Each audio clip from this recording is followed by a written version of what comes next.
الحمد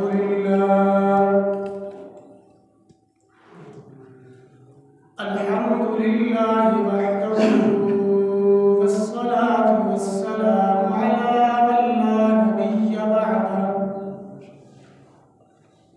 لا نبي بعده ولا رسول بعده ولا معصوم بعده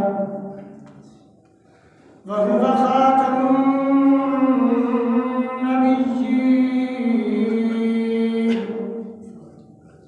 أرسله بالحق بشيرا ونذيرا وداعيا إلى الله بإذنه وسراجا منيرا. أما بعد فقد قال الله تبارك وتعالى في خطابه الحميد وكتابه المجيد: أعوذ بالله من الشيطان الرجيم. بسم الله الرحمن الرحيم. وما أرسلناك إلا رحمة للعالمين. وقال الله تبارك وتعالى في مقام آخر: لقد من الله على المؤمنين إذ بعث فيهم رسولا منهم يتلو عليهم آياته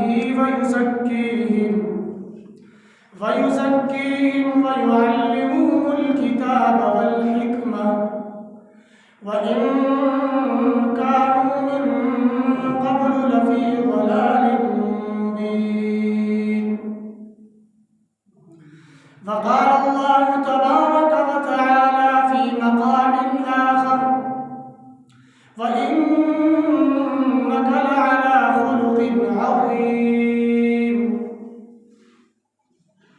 وقال النبي صلى الله تعالى عليه وسلم: عليكم بسنتي وسنة الخلفاء الراشدين المهديين، أو كما قال عليه الصلاة والسلام: إن الله وملائكته يصلون على النبي يا أيها الذين آمنوا صلوا عليه وسلموا تسليما. اللهم صل على محمد وعلى آل محمد كما صليت على إبراهيم وعلى آل إبراهيم إنك حميد مجيد. اللهم بارك على محمد وعلى آل محمد كما باركت على إبراهيم وعلى آل إبراهيم إنك حميد مجيد. حضور آئے تو سر آفرینش پا گئی دنیا. حضور آئے تو سر آفرینش پا گئی دنیا. اندھیرے سے نکل کر روشنی میں آ گئی دنیا. ستے چہروں کا زنگ اترا، بجھے چہروں پہ نور آیا. ستے چہروں کا زنگ اترا، بجھے چہروں پہ نور آیا. حضور آئے تو انسانوں کو جینے کا شعور آیا.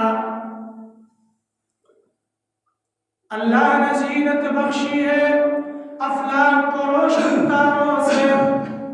اللہ نے زینت بخشی ہے افلاک کو روشن تاروں سے.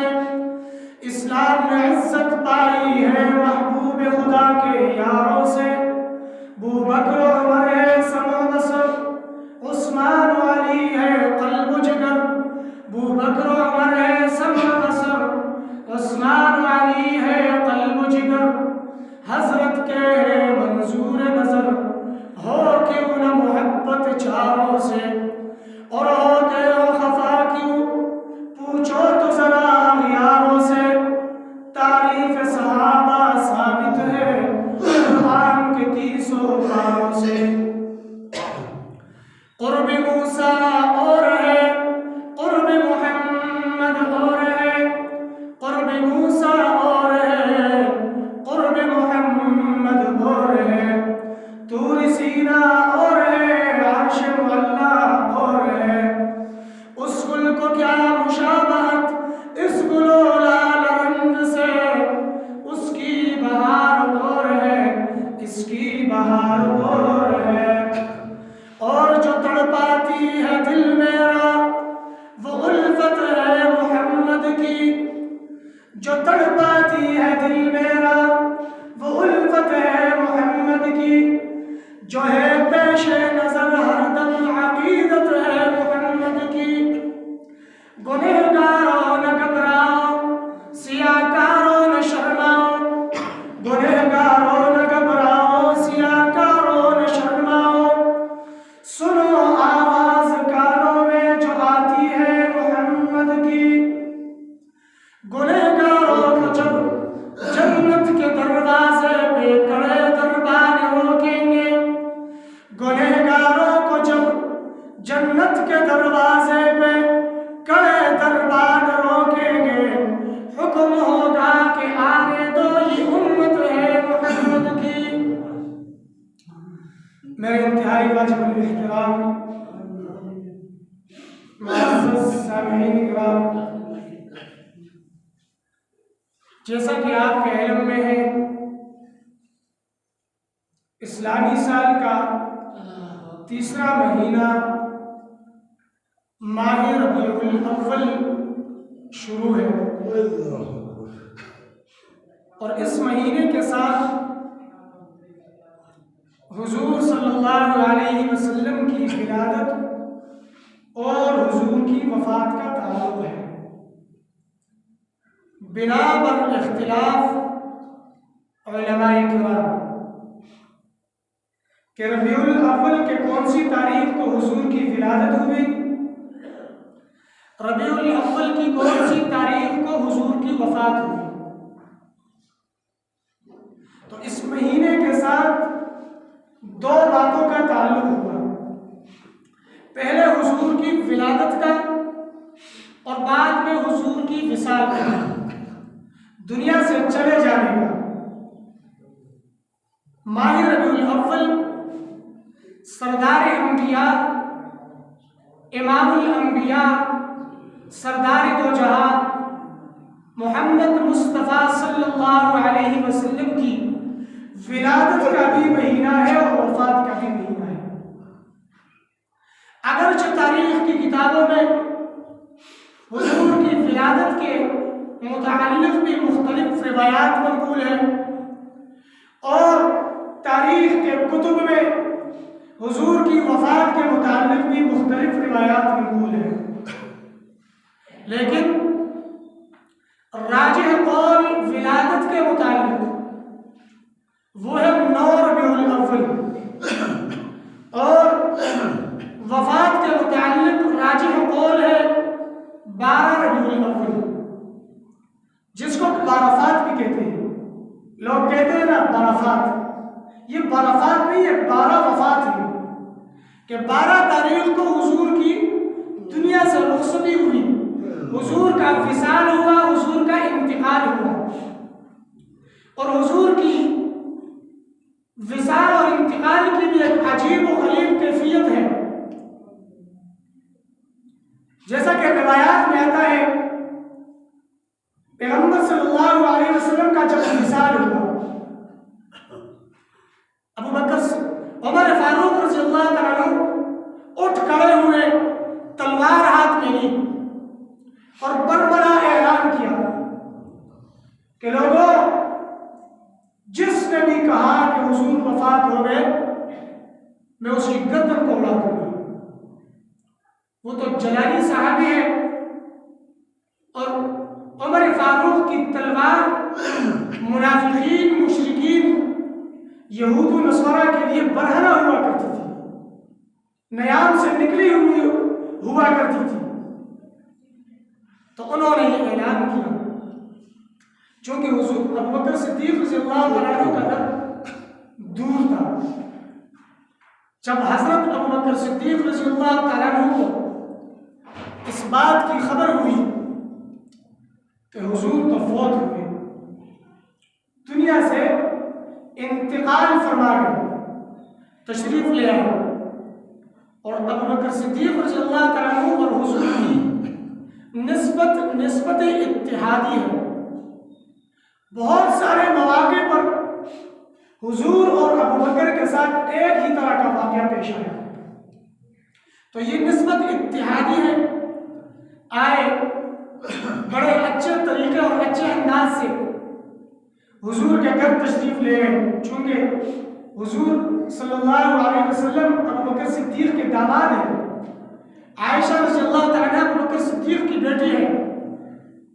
عائشہ کے کمرے میں چلے گئے، دیکھا حضور صلی اللہ علیہ وسلم آرام فرما رہے ہیں، حضور کو بوسہ دیا، ماتھے پر بوسہ دیا، کہا تم تحیّ و میتا، زندگی کی حالت میں بھی تر و تازہ تھے اور فوت ہو جانے کے بعد بھی تر و تازہ ہے۔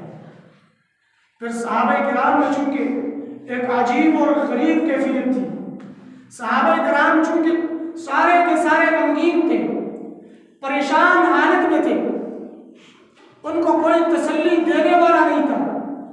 جناب ابوبکر صدیق رضی اللہ تعالیٰ عنہ حضور کے ممبر پر تشریف لے آئے۔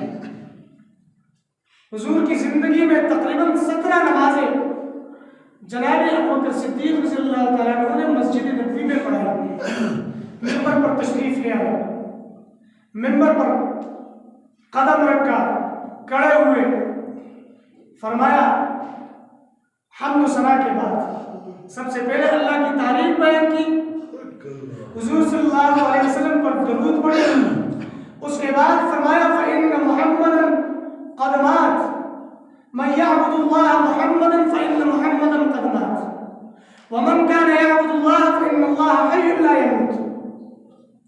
جو اللہ کی عبادت کیا کرتا تھا اللہ تبارک و تعالی زندہ ہے، اس پر موت نہیں آتی، اور جو حضور کی عبادت کیا کرتا تھا تو حضور فوت ہو گئے، حضور کی مثال ہو گئی۔ آج لوگ کہتے ہیں نا وفات کے متعلق کہ یہ گستاخ ہے، اس طرح ہے، اس طرح ہے، اور حضور کی وفات کا دعویٰ کرتے ہیں، تو ظاہر ہے حضور کو فوت ہو گئے، دنیا سے چلے گئے۔ اور امام بخاری رحمہ اللہ نے اپنے اس کتاب میں کہ قرآن مجید کے بعد جس کتاب کا مرتبہ اور مقام ہے، صحیح البخاری میں ایک باب قائم کیا، باب وفات النبی صلی اللہ علیہ وسلم، حضور کی وفات کے متعلق احادیث مبارکہ کے بارے میں یہ باب ہے۔ تو حضرت ابوبکر صدیق رضی اللہ تعالیٰ عنہ نے ایک مانع اور جامع خطبہ ارشاد فرمایا، اس کے بعد فرمایا کہ حضور تو دنیا سے چلے گئے، اللہ زندہ ہے، حی لا یموت، جس پر موت نہیں آتی، اور پھر فرمایا وما محمد الا رسول، اور نہیں ہے محمد صلی اللہ علیہ وسلم مگر اللہ کے رسول ہے، اللہ کے پیغمبر ہے، اللہ کے بھیجے ہوئے پیغام پہنچانے والے رسول ہے۔ وہ تو اللہ کا پیغام لے کر زمین پر آئے تھے، اللہ نے پیغام پہنچانے کے لیے مبعوث فرمایا تھا۔ وما محمد الا رسول، نہیں ہے محمد صلی اللہ علیہ وسلم مگر اللہ کے رسول ہے، قد خلت من قبلہ الرسل، حضور سے پہلے بھی 7 لاکھ انبیاء کم و بیش وہ تشریف لے آئے اور چلے گئے دنیا سے۔ فرمایا پہلے بھی انبیاء چلے گئے، اب حضور بھی دنیا سے چلے گئے، یہ خطبہ ارشاد فرمایا، اور اس مہینے کا تعلق حضور کی وفات کے ساتھ ہے۔ دیکھیے ہم دعوے تو کرتے ہیں کہ حضور کی صورت اس طرح تھی، حضور کی زلفیں اس طرح تھی، حضور کی داڑھی مبارک اس طرح تھی، حضور کا چہرہ مبارک اس طرح تھا، اور یقیناً دعویٰ کرنا چاہیے۔ شمائل ترمذی شریف کا ایک حصہ ہے، شمائل اس کو کہتے ہیں۔ شمائل ترمذی میں وہ احادیث جمع کیے گئے کہ جن احادیث میں سر سے لے کر پاؤں تک حضور صلی اللہ علیہ وسلم کا نمونہ پیش کیا گیا کہ حضور کی آنکھیں مبارک اس طرح تھی، حضور کی ناک مبارک اس طرح تھی، دانت مبارک اس طرح تھے، ہاتھ مبارک اس طرح تھے، بال مبارک اس طرح تھے، حضور کی داڑھی مبارک اس طرح تھی۔ ان میں احادیث کو جمع کیا، دعویٰ کرنا چاہیے کہ حضور حسین و جمیل تھے۔ جس طرح فرماتے ہیں کہ نبی آئے نبیوں میں ایسے کہ امام الانبیاء ٹھہرے، اور ہنسی آئے حسینوں میں ایسے کہ محبوب خدا ٹھہرے۔ ایسے حسین و جمیل پیغمبر، اتنا خوبصورت پیغمبر کہ جو اللہ کا محبوب ٹھہرا، جس کو اللہ نے اپنا محبوب بنایا۔ دعوے تو کرنے چاہیے لیکن حضور کی سیرت کو بھی اپنانا چاہیے۔ سورت ہم بیان کرتے ہیں نا، سورت کا ہم تذکرہ کرتے ہیں۔ قال حسان بن ثابت رضی اللہ تعالیٰ عنہ، حسان بن ثابت رضی اللہ تعالیٰ عنہ فرماتے ہیں وَأَحْسَنَ مِنْكَ لَمْ تَرَ قَطُّ عَيْنِي، وَأَحْسَنَ مِنْكَ لَمْ تَرَ قَطُّ عَيْنِي، وَأَجْمَلَ مِنْكَ لَمْ تَلِدُ النِّسَاءُ، وَأَجْمَلَ مِنْكَ لَمْ تَلِدِ النِّسَاءُ۔ فرمایا اتنے حسین اور جمیل پیغمبر، اتنے خوبصورت پیغمبر، اتنے حسین اور جمیل کہ میری آنکھ نے اتنا حسین اور جمیل نہیں دیکھا۔ وَأَحْسَنَ مِنْكَ، حسان بن ثابت رضی اللہ تعالیٰ عنہ حضور کے صحابی ہیں، حضور کے زمانے کے شاعر بھی تھے۔ حضور کے سامنے منبر پر بیٹھے ہوئے حضور کی مدح بیان کر رہے ہیں۔ فرمایا وَأَحْسَنَ مِنْكَ لَمْ تَرَ قَطُّ عَيْنِي، اتنا حسین اور جمیل، اتنا خوبصورت پیغمبر کہ اس سے پہلے اور بعد میں حسین اور جمیل کسی آنکھ نے دیکھا نہیں، ایسے حسین اور جمیل کہ کسی آنکھ نے دیکھا نہیں۔ وَأَجْمَلَ مِنْكَ لَمْ تَلِدِ النِّسَاءُ، حسن و جمال میں اس کی یہ کیفیت ہے، حسن و جمال میں اس کی یہ حالت ہے کہ کسی ماں نے اتنا حسین ابھی تک جنا نہیں۔ خُلِقْتَ مُبَرَّأً مِنْ كُلِّ عَيْبٍ، ہر عیب سے بری اور پاک اس کو پیدا کر دیا گیا ہے۔ وہ ہر عیب سے پاک ہے، ہر نقص سے پاک ہے، سر سے لے کر پاؤں تک کوئی نقص موجود نہیں، سر سے لے کر پاؤں تک کوئی عیب موجود نہیں۔ اتنا حسین اور جمیل، اتنا خوبصورت نبی۔ فرمایا کَأَنَّكَ قَدْ خُلِقْتَ كَمَا تَشَاءُ، جس طرح کے نبی بتاتا گیا اور اللہ بناتا گیا، ایسے حسین اور جمیل کہ جس طرح حضور نے بتایا ہو کہ اللہ مجھے اس طرح بنا دی، مجھے اس طرح پیدا فرما دی۔ اور عائشہ رضی اللہ تعالیٰ عنہ فرماتی ہے لَنَا شَمْسٌ وَلِلْآفَاقِ شَمْسٌ، لَنَا شَمْسٌ وَلِلْآفَاقِ شَمْسٌ، وَشَمْسِي خَيْرٌ مِّن شَمْسِ السَّمَاءِ، وَشَمْسُ النَّاسِ تَطْلَعُ بَعْدَ فَجْرٍ، وَشَمْسِي تَطْلَعُ بَعْدَ الْعِشَاءِ۔ فرمایا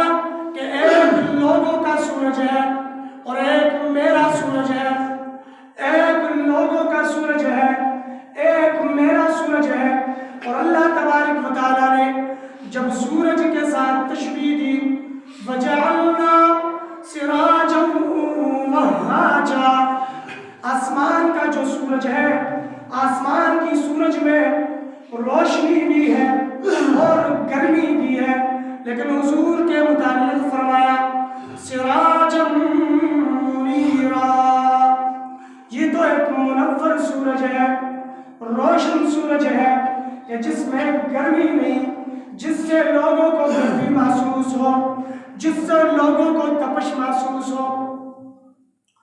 تو سورج کے ساتھ عائشہ رضی اللہ تعالیٰ عنہ تشبیہ دیتی، لنا شمس وللآفاق شمس، فرمایا کہ ایک لوگوں کا سورج ہے اور ایک میرا سورج ہے، وشمس الناس وشمسی خیر من شمس السماء، فرمایا میرا جو سورج ہے لوگوں کے سورج سے 10 درجے بہتر ہے۔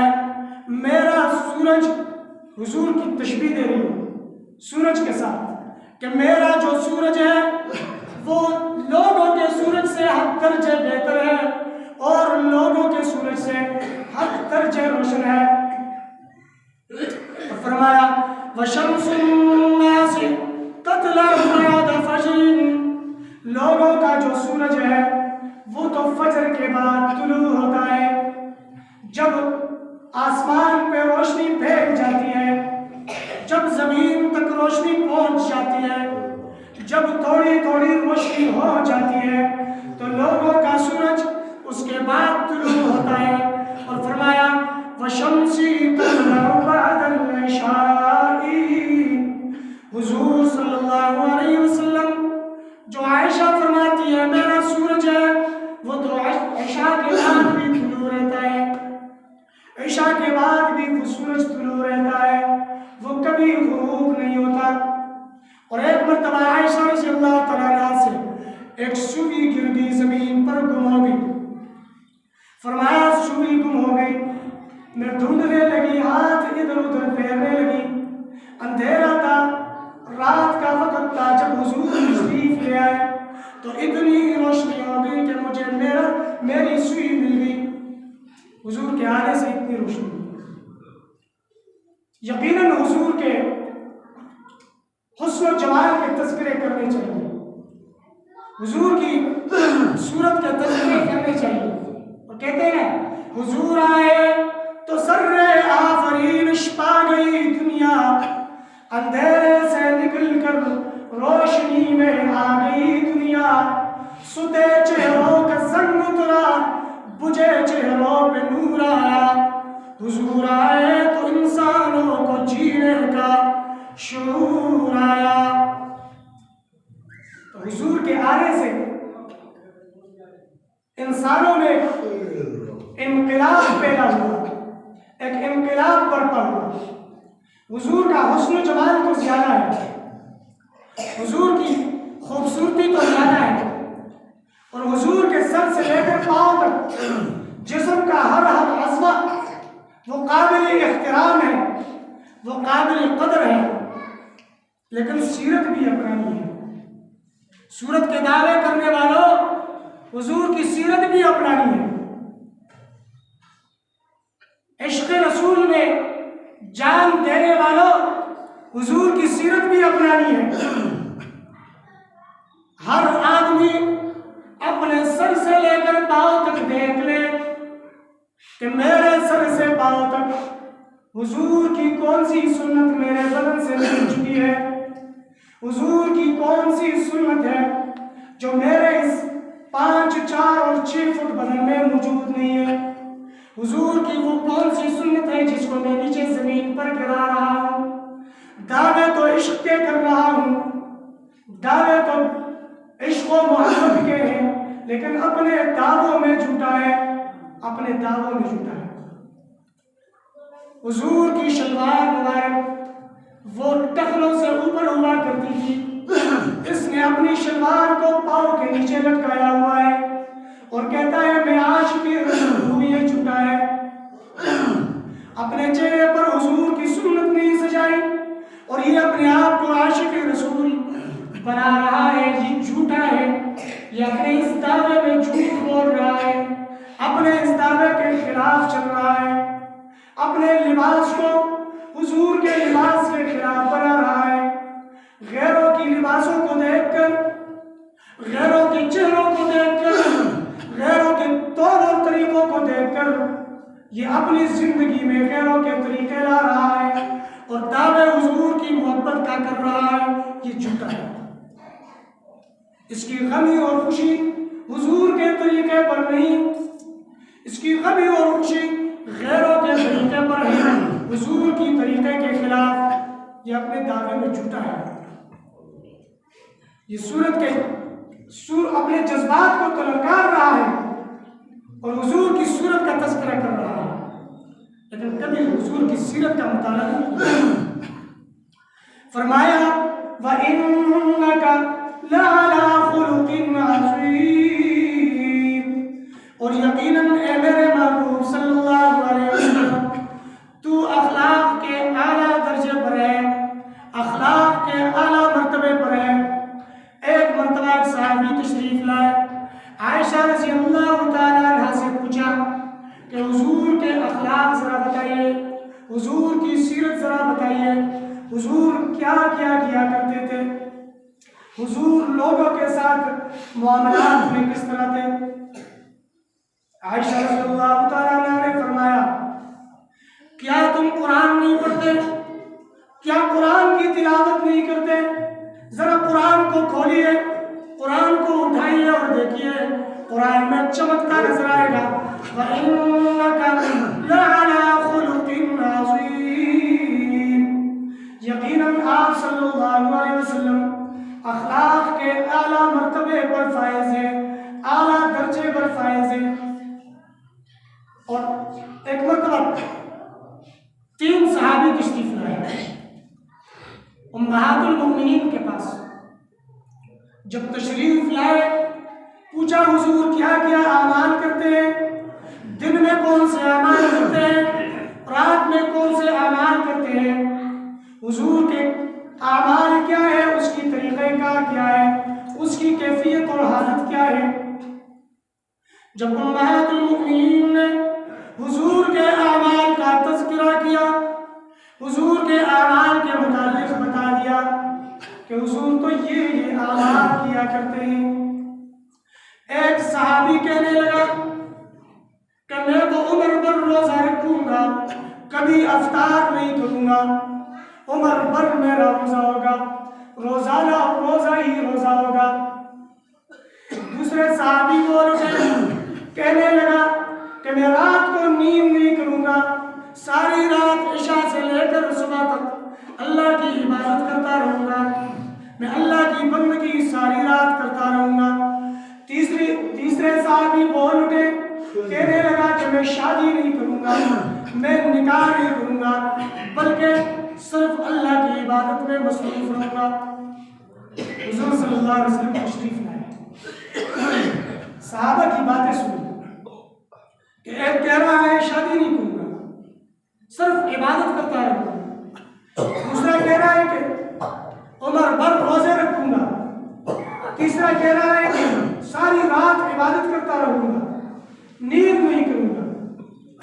حضور نے صحابہ کو مخاطب کر کے فرمایا کہ دیکھو میں نے نکاح بھی کیا ہوا ہے اور بندگی بھی کرتا ہوں، میں روزہ بھی رکھتا ہوں اور افطار بھی کیا کرتا ہوں، میں رات کو عبادت بھی کرتا ہوں اور رات کو میں نیند بھی کرتا ہوں، رات کو سوتا بھی ہوں اور عبادت بھی کرتا ہوں۔ کبھی اپنے اوپر ظلم نہیں کرنا، تم نکاح بھی کیا کرو، تم عبادت بھی کیا کرو، تم رات کو سویا بھی کرو اور تم عبادت بھی کیا کرو، تم روزے بھی رکھا کرو، تم افطار بھی کیا کرو۔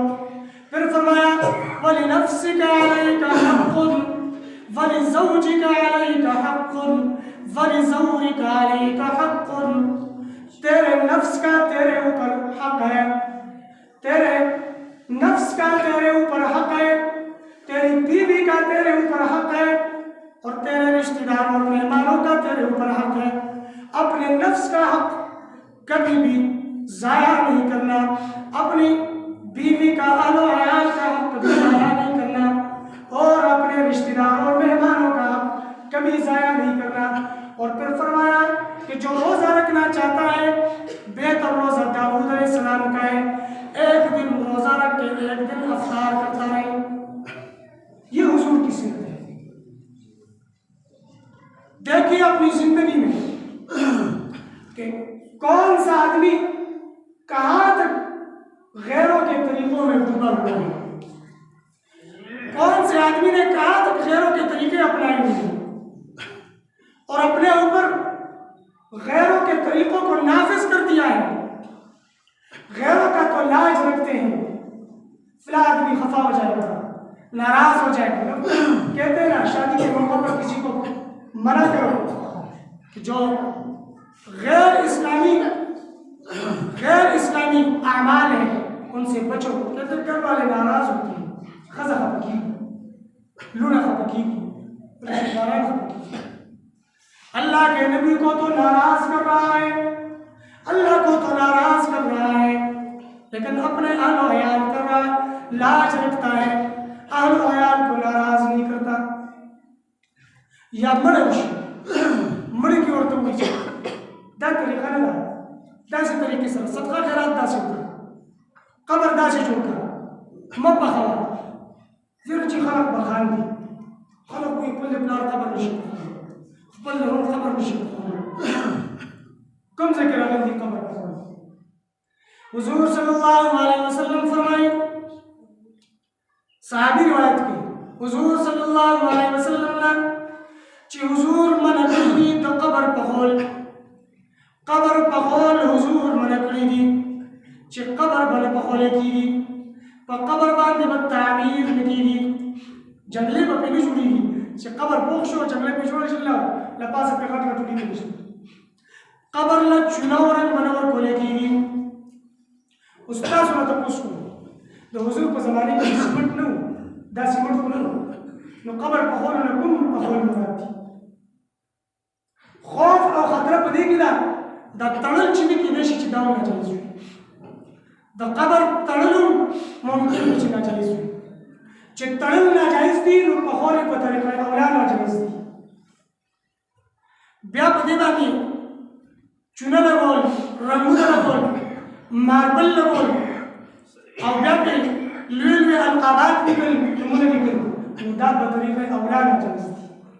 ہاں علماء کرام یو سورت اگتا جوڑ کرے دے چھ دیو سڑی دا قبر یو نخطو جوڑ واری نو دا خازہ دے لپاس ہونے لگی قبر باندھا قبر سر لگ فاصلے سر دی ہوئی چھ پا آگے بات دی تعلیم میں پولیشی لگ فاصلے سر. جب حضور کے طریقوں کی یہ حالت ہے، حضور کی یہ سیرت ہے، اگر ہم کہا جا رہے ہیں ہمارے دعویٰ کا کیا ہوا ہے اور رخ کا کیا ہوا ہے. اس کی مثال تو ایسی ہے کہ اس نے سی کراچے دا اولاد دے دے گلگت پگاڑی کی مجھے میں کراچے دے سی گلگت پگاڑی سی. دعوت حضور دا عشق دا دا محبت دا دا میری دا اور روان دے الٹا دے. حضور نے کب اپنی ولادت پر جشن منایا؟ حضور کے صحابہ نے کب اپنی ولادت پر جشن منایا؟ حضور کے صحابہ کے جو دیکھنے والے تابعین ہیں، تابعین تبع تابعین، امام ابو حنیفہ، امام شافعی، امام محمد، امام ابو یوسف، امام مالک، امام احمد بن حنبل رحمہ اللہ رحمتاً واسعہ، ان کی زندگی سے ذرا جشن ثابت کرو. مشن کو نہیں اپناتے اور جشن کو مناتے ہیں. حضور کے مشن کو اپناؤ. فرمایا لقد من اللہ علی المؤمنین اذ بعث فیہم رسولا. اللہ نے مومنوں پر احسان جتلایا، اللہ نے مومنوں پر احسان کیا اور وہ احسان اللہ جتلاتے ہیں کہ انہی میں سے ایک پیغمبر کو بھیجا جو بشر ہے، انسانوں کی جنس میں سے یتلو علیہم آیاتی، وہ اللہ کی آیت اللہ کے بندوں پر تلاوت کرتا ہے. وَيُزَكِّيهِمْ، اور ان کا تزکیہ نفس کرتا ہے، ان کے دل کو پاک کرتا ہے شرک سے، بدعت سے، کفر سے، رسم و رواج سے، اور حضور نے پاک کیا. صحابہ کے دلوں کو ایسا منور کر دیا، صحابہ کے دلوں کو ایسا پاک کر دیا کہ حضور کا اشارہ ہوا کرتا صحابہ کی چال ہوا کرتی، حضور کا اشارہ ہوا کرتا صحابی کی مال ہوا کرتی۔ حضور نے اشارہ کیا، ابو بکر اپنے گھر کا سارا مال حضور کی خدمت میں پیش کرو گے، اپنا سارا مال حضور کی خدمت میں پیش کر گئے۔ حضور نے پوچھا کہ کیا گھر میں بھی کوئی چیز چھوڑا ہے؟ کہتے صدیق کے لیے اللہ اور اس کا رسول بس، پروانے کو چراغ بلبل کو پھول بس، صدیق کے لیے خدا اور اس کا رسول بس، کچھ بھی نہیں چھوڑا۔ تو حضور تزکیہ نفس کرتے ہیں، حضور کا مشن یہ ہے لوگوں کے دلوں کو پاک کرنا، کفر سے، شرک سے، بدعات سے، رسومات سے اور گندے رواجوں سے، اور لوگوں کے دلوں میں اللہ کی توحید کا عقیدہ بٹھانا، اللہ کے نبی کی سنت کو اپنانا، سنت طریقہ اپنانا اپنی زندگی میں لانا، یہ حضور کا مشن ہے۔ جشن اگر کوئی مناتا ہے تو اس کو مشن بھی اپنانی چاہیے، حضور کا مشن اپنائے، اپنے آپ کو دعوے پر پورا کرے، اس کے بعد حضور کا جشن منائے۔ اللہ تبارک و تعالیٰ